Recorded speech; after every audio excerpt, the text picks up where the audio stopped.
Қай жерде тұрмыз қазір? Мынау Бозшакөлде. Бозшакөлде тұрмыз. Дулат бауырым бар. Сәбең бар. Сәбит. Құда. Бауырым бар. Құда. Есім Бегасыл бар бәріміз. Сәбит құда. Албан. Баласы. Біраз тастардың басын көтеріп. Сәбит құда. Соларды аударып аудармасын жасадық. Қалдымыз келгенше. Сонда мына көк құлпытаста былай деп жазылған екен.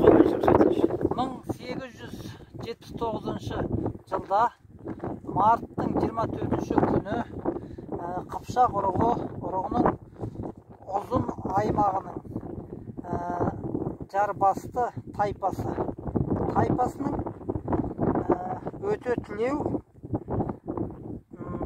тастаған ұғылы 31 жасында бұлғаниден аттанды деген мағынада келеді.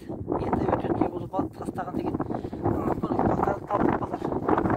Сол кісілер кейін оқып осыны басын жүріп қалар. Енді екі жаққа барайық, сонда бір видеоға түсіріп алайық.